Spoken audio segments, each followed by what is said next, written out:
A recent report has come out from Zach Buckley stating the Chicago Bulls should have some certain trade targets at the deadline.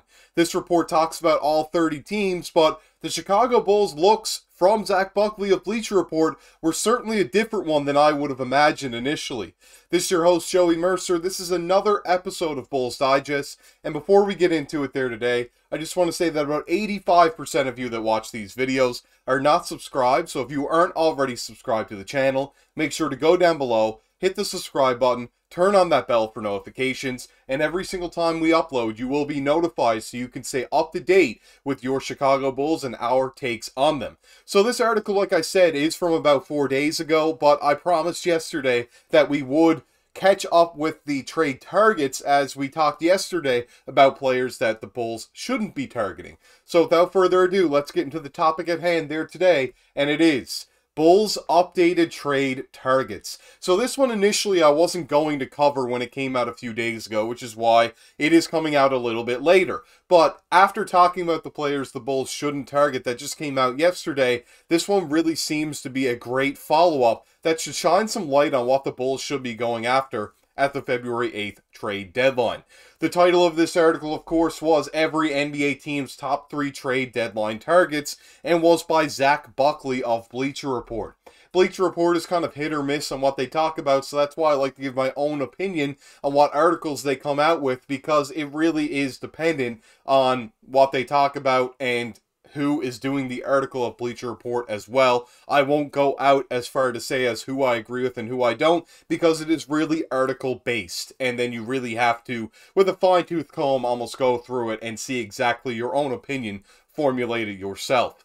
The next thing that we saw in this article based on the Bulls was they need to go after draft picks, and that is, of course, if they're looking to rebuild. But if they're not looking to rebuild and go in a different direction, or if they are looking to rebuild and flip him afterwards, they can go after Malcolm Brogdon of the Portland Trail Blazers, or they could go after Kevin Huerter if they're looking for another shooter on the team, because the Bulls do need some three-point shooting of the Sacramento Kings, who is, of course, having a bit of an off year, but could certainly turn it around on a new team. Now, when we look at this, it says, while a deadline divorce between Zach Lavine and the Chicago Bulls feels best for all parties, it still may not come to fruition given his rock-bottom trade value.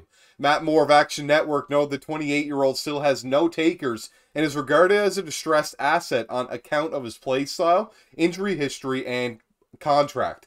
That still doesn't change the fact that a dream deadline for Chicago involves unloading him and getting back some kind of draft considerations. Outside of a Lavine deal, though, the Bulls aren't looking to rebuild, per NBA insider Mark Stein. You and we may not agree with that stance, but this front office doesn't always align with public perception. If Chicago wants to compete, then a shot creator like Brogdon or a net shredder like Huerter would both be helpful. When the Bulls previously discussed a Lavine deal with the Sacramento Kings, Huerter's name was mentioned, according to Hoop Hype's Michael Scotto. Now, that's something to talk about for sure, because they say about how Brogdon's a good shot creator, and Kevin Huerter, of course, is a good net shredder, which they mean sharpshooter in that aspect. But I wanted to go on Crafted NBA and talk about my takes on that to see if those players would really be a solid fit for the Bulls. Obviously, the draft picks, if we were looking to go in a different direction or even still remain relevant and try to get other teams' draft picks and build on the fly while not exactly tanking, would be a solid pick. The other things to do with Brogdon and Huerter could fit the Bulls, but also couldn't. And I'll talk about the benefits and, well, you know, the lows of getting those players on the team. Is Malcolm Brogdon. So if we look at Brogdon here, you can see those badges we've talked about before in the past. The first one with the ball that looks like it has a little bit of wind behind it means he's one of the best passers in the league. And the second one with an arrow with a bullseye means he's a sharpshooter, one of the best shooters in the league. His height's about 6'4" with about a 6'11" wingspan. So great size there. His positional size at point guard is one of the better in the NBA. He is 31 years old, which is definitely starting to get a little older, but he still definitely has some left in the tank. Similar to Zach Lavine, he definitely has some injury woes that you'd want to worry about, but this is how he's playing so far this season. we can see that his true shooting percentage is not very good at all. It's in the 36th percentile, but the quality of shots he's taking is really good in the 90th. A lot of that tells you that because of the team that he's on, he's having to take some shots that he wouldn't normally take because there aren't as many people able to create at a solid rate on that team. So he definitely is a good shot creator. The load and creation are some of the top in the league, and the passer rating, 94th percentile for the load and creation, 91st for passer rating. One of the best shot creator passers in the entire NBA right now is Malcolm Brogdon. He doesn't get to the free throw line nearly enough for a guy that does drive a fair bit, and his three-point attempt rate is about league average. He grabs a good few offensive rebounds as well as defensive ones, as we'll get to that in a minute, but this is only based on point guards in the league. However, it is still very good. Might have to do a lot with his wingspan, but still, you have to give him credit where it's due. When he tries to create, the turnovers that he causes are not very often at all, 83rd percentile, which is really good as well. And the portability is because he is such a good shooter. He showed that on the Boston Celtics when he won six-man last season, and he can also create very well, so why wouldn't he be able to fit on just about any team in the league? At the 86th percentile of portability, that is very accurate there. Nothing to argue on that front when it comes to Malcolm Brogdon. His deflections are pretty low, though, when we look at the defensive side of things. 32nd percentile, not the worst around, not the best. He doesn't cause barely any turnovers in the league on the defensive end. 5th percentile, really bad at that aspect.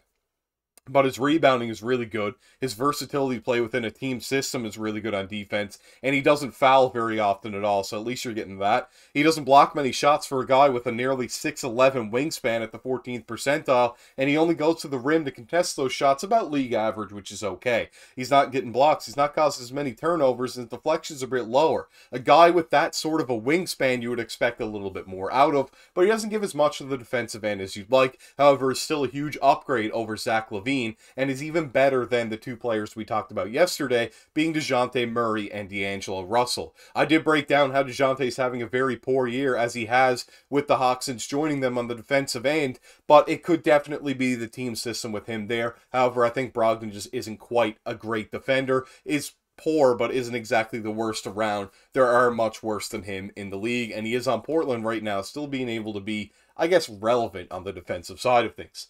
The next player that we're talking about, and the last, is Kevin Huerter. When we look at that there, the wrench actually means he's a high intangible player, meaning he can fit really well within a team system and really understands the game. That is essentially what that intangible wrench means on Crafted NBA. He's 6'6" with about a 6'8" wingspan, so pretty average, nothing crazy there. Pretty mediocre, actually, when it comes to the wingspan for an NBA player. His positional size at about a B-, it's kind of average, of course, and he is only 25 years old, so there's still a lot of room to grow for Kevin Huerter. And we've heard that he has been a bit of a slouch so far this season, hasn't really performed with the Sacramento Kings too well, but the 3-and-D there, he is picking it up on the defensive end, although his three-pointer isn't falling as much this season, which is great to see out of him compared to last year. When we actually go down and we look at his stats there this season, they're not as bad as I thought they would be. On the offensive end, he's definitely taken a little bit of a dip. The true shooting percentage is really poor, 28th percentile. He's never going to get to the line. He doesn't drive that often at all. As you can see, his three-point attempted rate is one of the top in the league at the 81st percentile. So that free throw rate, I wouldn't worry about too much. The shot quality could be a little better. It's at the 74th percentile. For a guy that shoots that many threes, a lot are open as well. I would like to see that a little higher, but it is still very good and is considered very good in the NBA at the 74th percentile.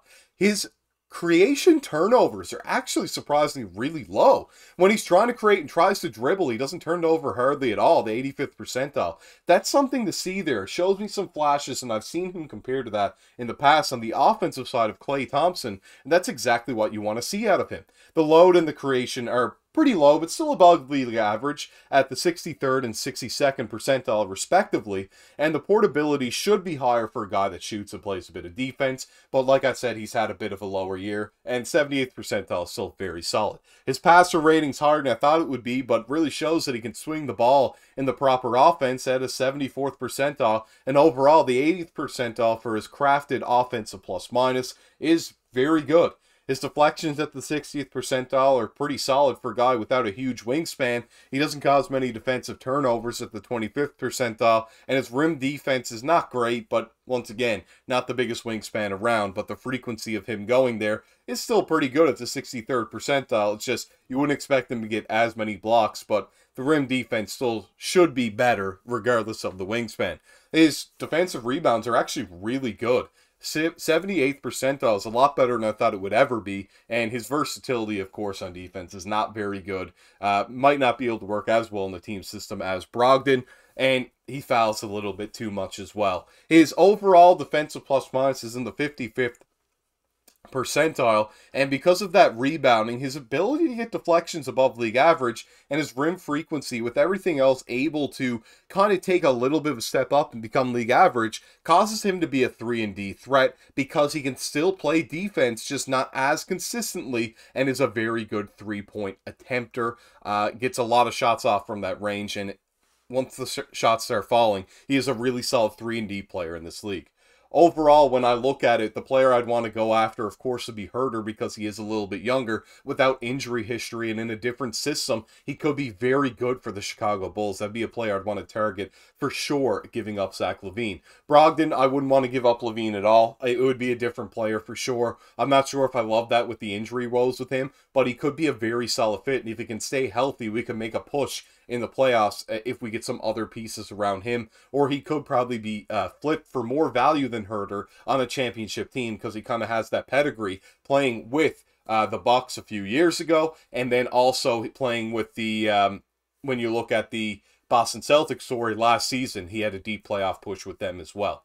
This has been your host, Joey Mercer. Hope you like everything you saw in the video today. Make sure to leave a like and comment down below and let me know what you thought of everything that the Bulls are going after in these trade targets. Those are just my takes, of course. I'd love to hear all of your takes, and yeah, I'll see you all in the next video. Make sure to subscribe to the channel, and until next time, this has been your host, Joey Mercer, signing off.